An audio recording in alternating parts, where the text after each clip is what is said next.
Hi, എല്ലാവർക്കും വിദ്യാസ് കിച്ചണിലേക്ക് സ്വാഗതം. എല്ലാവരും സുഖമായിട്ട് സന്തോഷമായിട്ട് ഇരിക്കണമെന്ന് വിചാരിക്കുന്നു. അപ്പം നമുക്ക് നമ്മുടെ റെസിപ്പിയിലോട്ട് പോവാം. ഇന്ന് കർക്കിടകം സ്പെഷ്യലായിട്ടുള്ള ഒരു റെസിപ്പിയാണ്. എള്ളും അവിലും വെച്ചിട്ടുള്ള ഒരു റെസിപ്പിയാണ്. അപ്പോൾ നമുക്കത് എങ്ങനെയാണ് തയ്യാറാക്കാൻ നോക്കാം. അതിന് വേണ്ടിയിട്ട് ഞാനിവിടെ 250 ml കപ്പിൽ 1 കപ്പ് എള്ളാണ് കേട്ടോ എടുത്തിട്ടുള്ളത്. ഇനി ഇത് നന്നായിട്ടൊന്ന് വാഷ് ചെയ്തെടുക്കണം. എള്ളിൽ നല്ലപോലെ അഴുക്കും പൊടിയൊക്കെ ഉണ്ടാവും. അപ്പോൾ ഒരു 3-4 തവണ നന്നായിട്ടൊന്ന് കഴുകിയെടുത്ത ശേഷം വെള്ളമൊക്കെ ഒരു അരിപ്പയിൽ വെച്ചിട്ട് ഊറ്റിക്കളഞ്ഞ ശേഷം ഒരു കോട്ടൺ തുണി ഒന്ന് വിരിച്ചിട്ട് ഫാനിൻ്റെ ചോട്ടിലോ അല്ലെങ്കിൽ വെറുതെ ഒന്ന് വിരിച്ചിട്ടിട്ട് ആ വെള്ളമൊക്കെ നല്ലപോലെ ഒന്ന് വാലാനായിട്ടൊന്ന് മാറ്റി വയ്ക്കുക. നന്നായിട്ടൊന്ന് വിരിച്ചിട്ട് കൊടുക്കുക കേട്ടോ. ഫാനിൻ്റെ ചോട്ടിലൊക്കെ വെച്ച് കഴിഞ്ഞാൽ നല്ലപോലെ പെട്ടെന്ന് തന്നെ അതിലത്തെ വെള്ളമൊക്കെ വലിഞ്ഞ് കിട്ടും. വെയിലത്തൊന്നും വെക്കേണ്ട ആവശ്യമില്ല. ഒരുപാട് ഡ്രൈ ആവേണ്ട ആവശ്യമില്ല. ചെറിയൊരു നനവുണ്ടെങ്കിലും പ്രശ്നമില്ല. ജസ്റ്റ് കുതിർന്നിരിക്കുന്നത് ഒന്ന് ആ ഒരു വെള്ളമൊക്കെ നന്നായിട്ടൊന്ന് വലിഞ്ഞ് കിട്ടിയാൽ മാത്രം മതി കേട്ടോ. അപ്പോൾ അതവിടെ മാറ്റി വയ്ക്കുക. ഇനി അടി കട്ടിയുള്ള ഒരു പാൻ എടുക്കുക. അതിലേക്ക് നമ്മളൊരു 1.25 കപ്പോളം അവിലിട്ട് കൊടുക്കുക. ചുമന്ന അവിൽ, അതായത് മട്ടരിയുടെ അവിലാണ് കേട്ടോ നമ്മൾ ഇട്ട് കൊടുക്കേണ്ടത്. വളരെ നൈസായിട്ടുള്ളതല്ല, കുറച്ച് തിക്കായിട്ടുള്ളൊരു അവിലാണ് കേട്ടോ ചേർത്ത് കൊടുക്കേണ്ടത്. വെളുത്ത അവിലെടുക്കാൻ പാടില്ല. ഇതുപോലെ ചുമന്ന അവിൽ തന്നെ എടുക്കണം. അതിപ്പോൾ നമുക്ക് മാർക്കറ്റിലൊക്കെ വാങ്ങാനായിട്ട് കിട്ടും. അപ്പോൾ അത് നന്നായിട്ടൊന്ന് വറുത്തെടുക്കുക. നല്ല ക്രിസ്പ് ആവണ വരെ ഒന്ന് വറുത്തെടുക്കുക കേട്ടോ. നമ്മളിങ്ങനെ നന്നായിട്ട് വറുത്ത് ഒന്ന് തൊട്ട് നോക്കുമ്പോൾ ഇങ്ങനെ പൊടിഞ്ഞു പോകണം. ആ ഒരു രീതി ആവുന്ന വരെ വറുത്തെടുക്കണം. അപ്പോൾ അവിലൊക്കെ നന്നായി മൂത്ത് കഴിയുമ്പോൾ നല്ലൊരു മണവും വരും. അപ്പം നമുക്ക് ഇളക്കുമ്പോൾ തന്നെ അതിൻ്റെ ഇത് വ്യത്യാസം വരും കേട്ടോ. നല്ല സോഫ്റ്റായിട്ട് തോന്നും കേട്ടോ നമുക്ക് ഇളക്കുമ്പോൾ അതായി കഴിയുമ്പോൾ. അപ്പോൾ ഉണ്ടോ ഇതുപോലെ ഇങ്ങനെ പൊടിഞ്ഞു പോകണം. അപ്പോൾ ആ ഒരു സ്റ്റേജ് ആവുന്ന വരെയും നമ്മളിത് നന്നായിട്ടൊന്ന് വറുത്തെടുക്കണം. അപ്പോൾ നല്ലൊരു മണവും വരുന്നുണ്ട് കേട്ടോ ഈ അവിൽ വറുത്തതിൻ്റെ. അപ്പോൾ ഇത് നന്നായിട്ടൊന്ന് വറുത്തിട്ട് അതൊരു പ്ലേറ്റിലേക്ക് നമുക്കത് മാറ്റി വയ്ക്കാം.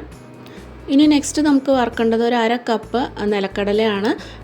അപ്പോൾ പച്ചയായിട്ടുള്ള നിലക്കടല ആണ് കേട്ടോ ഞാനിവിടെ എടുത്തിട്ടുള്ളത്. നിങ്ങൾക്ക് വറുത്ത നിലക്കടല വേണമെങ്കിൽ എടുക്കുക. അപ്പോൾ വറുത്ത നിലക്കടല ആണെങ്കിലും ഒന്ന് നന്നായിട്ടൊന്ന് ചൂടാക്കി എടുക്കുന്നത് നല്ലതായിരിക്കും. അപ്പോൾ ഈ നിലക്കടല വറുത്തെടുക്കാൻ കുറച്ച് ടൈം എടുക്കും കേട്ടോ. അത് ലോ ഫ്ലെയിമിൽ വെച്ചിട്ടാണ് നമ്മളിതെല്ലാം വറുത്തെടുക്കുന്നത്. അപ്പോൾ ലോ ഫ്ലെയിമിൽ വെച്ചിട്ട് വേണം കേട്ടോ ചെയ്യാനായിട്ട്. അല്ലാന്നുണ്ടെങ്കിൽ പെട്ടെന്ന് കരിഞ്ഞും പോവും, ഉള്ളിൽ കറക്റ്റായിട്ട് ആ ഒരു വറുത്ത് കിട്ടില്ല. അപ്പോൾ ലോ ഫ്ലെയിമിൽ വെച്ചിട്ട് നന്നായിട്ടൊന്ന് വറുത്തെടുക്കുക. ഇനി നിലക്കടല ഇല്ലാത്തവർ വേണമെന്നുണ്ടെങ്കിൽ കാഷ്യൂ നട്ടും വറുത്തെടുക്കാം കേട്ടോ. നമുക്ക് ഏത് നട്ട്സാണോ കയ്യിലുള്ള വെച്ചാൽ അതിനനുസരിച്ച് നമുക്ക് വറുത്തെടുക്കുക. ഇത് നിലക്കടലായിരിക്കും കുറച്ചും കൂടി ഒരു ടേസ്റ്റ് ഉണ്ടാവുക എന്ന് മാത്രം. കാഷ്യൂ നട്ട് കുഴപ്പമുണ്ടാവില്ല കേട്ടോ. അപ്പോൾ ഏതാ ഇഷ്ടമുള്ള വെച്ചാൽ അതുപോലെ വറുത്തെടുത്തോളൂ. അപ്പോൾ ഈ ഒരു കളർ ആവുന്നവരെ കണ്ടോ, നല്ല കളറൊക്കെ ചേഞ്ച് ആയിട്ടുണ്ട്. അപ്പോൾ ഉള്ളിൽ നല്ല പോലെ ആയിട്ടുണ്ട്. അപ്പോൾ ഇതിനി അവിടെ മാറ്റി വയ്ക്കുക. ഇനി നമുക്ക് ആ പാനിലോട്ട് നമ്മൾ എള്ള് നേരത്തെ എടുത്ത് വെച്ചിട്ടുണ്ടായിരുന്നത് നന്നായിട്ട് വെള്ളമൊക്കെ വലിഞ്ഞിട്ടുണ്ട്. ലൈറ്റായിട്ടൊരു നനവുണ്ട്, അത് കുഴപ്പമില്ല. ഇനി എള്ള് നമുക്ക് നല്ല പോലെ ഒന്ന് വറുത്തെടുക്കുക. എള്ള് നന്നായിട്ടൊന്ന് പൊട്ടി തുടങ്ങും. നമ്മൾ കടുകൊക്കെ പൊട്ടുന്ന പോലെ നല്ല രീതിയിൽ പൊട്ടി തുടങ്ങും. ആ ഒരു രീതി ആവുന്നവരെ ലോ ഫ്ലെയിമിൽ വെച്ചിട്ട് എള്ള് നല്ലപോലെ ഒന്ന് വറുത്തെടുക്കുക. എള്ളിൽ വളരെ വലിയ തോതിൽ ഫൈബർ അടങ്ങിയിട്ടുണ്ട്. നമ്മുടെ ബോണിൻ്റെ ഹെൽത്തിനും ബ്ലഡ് ഷുഗറൊക്കെ കൺട്രോൾ ചെയ്യാനായിട്ടൊക്കെ വളരെ നല്ലതാണ്. ഹൃദയത്തിൻ്റെ ആരോഗ്യത്തിനും അതുപോലെ ഒത്തിരി ആൻറ്റി ഓക്സിഡൻ്റ് അടങ്ങിയിട്ടുണ്ട് ഈ ഒരു എള്ളിൽ. അതുപോലെ തന്നെ ഈ പീരിയഡ്സ് ഒന്നും കറക്റ്റ് അല്ലാത്ത സ്ത്രീകൾക്കൊക്കെ അത് റെഗുലർ ആവാനായിട്ട് ഈ എള്ള് നമ്മൾ എള്ളുണ്ടയോ അങ്ങനെ ഏതെങ്കിലും രൂപത്തിലൊക്കെ കഴിക്കുന്നത് വളരെയധികം നല്ലതാണ്. അപ്പോൾ ഇത് തുടർച്ചയായിട്ടൊരു 7 ദിവസമൊക്കെ നമ്മൾ കഴിക്കണം കേട്ടോ. അപ്പോഴേ അതിൻ്റെയൊക്കെ ഒരു ഗുണങ്ങൾ നമുക്ക് കിട്ടുള്ളൂ. ഇടയ്ക്ക് വെച്ചിട്ട് നിർത്തുക അങ്ങനെ ചെയ്ത് 7 ദിവസമൊക്കെ തുടർച്ചയായിട്ട് കഴിച്ചുകൊണ്ടിരിക്കണം. അപ്പോൾ വലിയ തോതിൽ തന്നെ ഫൈബർ അടങ്ങിയിട്ടുള്ളത് കൊണ്ട് നല്ല ഡൈജഷനും അതുപോലെ നല്ല മുടിയൊക്കെ നന്നായിട്ട് വളരാനായിട്ട് നമ്മുടെ സ്കിന്നിൻ്റെ ഗ്ലോനൊക്കെ ആയിട്ട് വളരെയധികം ഹെൽപ്ഫുള്ളായിരിക്കും കേട്ടോ. അപ്പോൾ എള്ള് അവിടെ ആവണ നേരം കൊണ്ട് നമുക്കിതിലേക്ക് മധുരത്തിനായിട്ട് ഞാനിവിടെ കരിപ്പെട്ടിയാണ് എടുത്തിട്ടുള്ളത്. നമുക്ക് ഏകദേശം ഒരു 300 ഗ്രാമോളം കരിപ്പെട്ടി വേണ്ടി വരും. അത് ഞാനൊരു പാനിലേക്ക് ഒഴിച്ചു കൊടുത്തിട്ടുണ്ട്. അപ്പോൾ കരിപ്പെട്ടി എൻ്റെ അടുത്ത് കുറച്ച് തികയില്ല, 300 ഗ്രാം ഇതിലില്ല. അപ്പോൾ ഞാനൊരു 3-4 സ്പൂണ് ശർക്കര ഇതിലേക്ക് ചേർത്ത് കൊടുത്തിട്ടുണ്ട്. ശർക്കരയും കൂടി ചേർത്ത് കൊടുത്തിട്ട് 1 കപ്പ് വെള്ളം ഒഴിച്ചിട്ട് ഇത് നല്ലപോലെ ഒന്ന് ഉരുക്കിയെടുക്കണം. 1 സ്ട്രിങ് കൺസിസ്റ്റൻസി ഒന്നും ആവണ്ട കേട്ടോ, ഒന്ന് ഉരുക്കിയെടുത്താൽ മാത്രം മതി. അതവിടെ ഉരുകാനായിട്ട് മാറ്റി വെച്ചിട്ടുണ്ട്. ഇനി ഇപ്പോൾ ഈ ഒരു സമയത്ത് നമ്മുടെ എള്ളൊക്കെ നന്നായിട്ട് പൊട്ടി വന്നിട്ടുണ്ട്.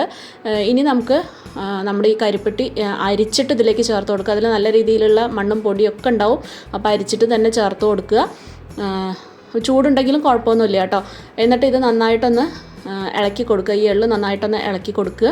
ഇനി ഇതിലേക്ക് നമ്മൾ നേരത്തെ അവിടെ വറുത്ത് വെച്ചിട്ടുണ്ടായിരുന്ന അവിൽ നമുക്ക് ചേർത്ത് കൊടുക്കുക. അവിലും കൂടി ചേർത്ത് കൊടുത്തിട്ട് നമുക്കിത് നന്നായിട്ടൊന്ന് മിക്സ് ചെയ്തെടുക്കുക. എല്ലായിടത്തും ഈ ഒരു ഇതാവുന്ന വരെ നല്ല രീതിയിൽ തന്നെ നമുക്കിതൊന്ന് മിക്സ് ചെയ്തെടുക്കാം. അപ്പോൾ അത് അത്യാവശ്യം നല്ല രീതിയിൽ മിക്സ് ചെയ്തെടുത്തിട്ടുണ്ട്. അപ്പോൾ ഇത് നമുക്ക് ഒരു 2-3 മാസമൊക്കെ ഫ്രിഡ്ജിൽ കേടുവരാതെ ഇരിക്കും കേട്ടോ. ഇനി നമുക്കിതിലേക്ക് ആ വറുത്ത് വെച്ചിട്ടുണ്ടായിരുന്ന നിലക്കടല ഇടണം. അത് നമുക്ക് ആ തൊലിയൊക്കെ കളഞ്ഞിട്ട് ഒന്ന് സ്പ്ലിറ്റ് ചെയ്തിട്ട് വേണം കേട്ടോ, 2ആയിട്ട് ഇങ്ങനെ സ്പ്ലിറ്റ് ചെയ്തിട്ട് വേണം ഇടാനായിട്ട്. ഇതുപോലെ അങ്ങനെ ആക്കി കഴിഞ്ഞ് കഴിഞ്ഞാൽ എൻ്റെ തോലൊക്കെ വേഗം കളഞ്ഞു കിട്ടും. അപ്പോൾ ഇതുപോലെ 2ആക്കിയിട്ട് അതും ചേർത്ത് കൊടുക്കുക. കുട്ടികൾക്കൊക്കെ കൊടുക്കുകയാണെന്നുണ്ടെങ്കിൽ നമ്മളൊന്ന് മിക്സിയിലിട്ട് ജസ്റ്റ് ഒന്ന് ക്രഷ് ചെയ്തിട്ട് വേണം കേട്ടോ അതിലേക്ക് ചേർത്ത് കൊടുക്കാനായിട്ട്. മൊത്തത്തിൽ അവർ അകത്ത് പോകണ്ട. അപ്പോൾ കുട്ടികൾക്ക് കൊടുക്കുമ്പോൾ ഒന്ന് സൂക്ഷിക്കണം.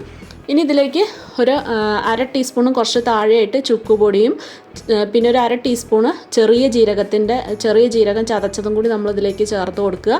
എന്നിട്ട് നന്നായിട്ട് മിക്സ് ചെയ്ത് ഫ്ലെയിം ഓഫ് ചെയ്തിട്ട് എയർ ടൈറ്റ് ആയിട്ടുള്ളൊരു കുപ്പിയിൽ ഫ്രിഡ്ജിൽ വെച്ച് കഴിഞ്ഞാൽ നമുക്ക് കുറേ ഒരു 2-3 മാസത്തോളം ഇത് കേടുകൂടാതെ ഇരിക്കും. ഡെയിലി 1 ടീസ്പൂണോ 2 ടീസ്പൂണോ വെച്ചിട്ട് കഴിച്ചാൽ മതി. കുട്ടികൾക്കും കഴിക്കാം, ഗർഭിണികൾക്കൊന്നും കഴിക്കാൻ പാടില്ല, പ്രഗ്നൻ്റ് ആയിട്ടുള്ളവരൊന്നും കഴിക്കരുത്. ഡെലിവറി കഴിഞ്ഞവർക്ക് കഴിക്കാനായിട്ട് വളരെ നല്ലതാണ്. അപ്പോൾ തീർച്ചയായിട്ടും നിങ്ങൾക്ക് വീഡിയോ ഇഷ്ടപ്പെട്ടു എന്ന് വിചാരിക്കണം. ഇഷ്ടമായ ഷെയറും സബ്സ്ക്രൈബും ചെയ്യാൻ മറക്കല്ലേ. വീണ്ടും നല്ല റെസിപ്പീസായിട്ട് നമുക്ക് വീണ്ടും കാണാം. Take care, by.